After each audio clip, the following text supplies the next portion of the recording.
রাফি ঢাকার এক মধ্যবিত্ত পরিবারের ছেলে। সদ্য অনার্স শেষ করেছে। বাবার অনেক কষ্টে কেনা একটি ১৫০ সিসির বাইক ছিল তার কাছে সবচেয়ে প্রিয়। সে বাইক চালাত খুব দ্রুত গতিতে। বন্ধুদের মাঝে নিজেকে স্টান্ট মাস্টার বলেই পরিচয় দিত। রাফির মা প্রতিদিন সকালে দরজায় দাঁড়িয়ে বলতেন, ধীরে চালা বাবা, রাস্তা খুব ভয়ানক। কিন্তু রাফি হেসে উড়িয়ে দিত। একদিন বিকেলে বন্ধুর বাসা থেকে ফিরছিল সে। মাথায় হেলমেট ছিল না, কানে ইয়ারফোন। বাইক চালাচ্ছিল ১২০ কিমি গতিতে। রাস্তার মোড় ঘুরতেই হঠাৎ একটি ট্রাক সামনে চলে আসে। রাফির পক্ষে আর নিয়ন্ত্রণ সম্ভব হয়নি।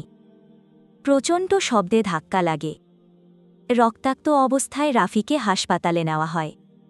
২ সপ্তাহ কোমায় ছিল রাফি। তার বাবা মা এক মুহূর্তের জন্যও হাসপাতাল ছাড়েননি।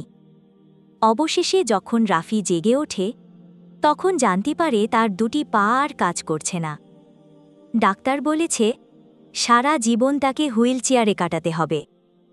৬ মাস পর রাফি নতুনভাবে বাঁচতে শেখে। সে বাইক দুর্ঘটনার শিকার তরুণদের নিয়ে একটি অনলাইন ক্যাম্পেইন চালু করে, গতি নয়, জীবন বাঁচাও নামে। তার ইউটিউব ভিডিওগুলোতে লক্ষ মানুষ দেখে কিভাবে একটি ভুল সিদ্ধান্ত চিরকালীন যন্ত্রণায় পরিণত হতে পারে। আজ রাফি তার ভুলের কথা খোলাখুলি বলে। সে বলে, আমি দ্বিতীয়বার বাঁচার সুযোগ পেয়েছি, সবাই পায় না। দয়া করে হেলমেট পরুন, গতি নিয়ন্ত্রণে রাখুন।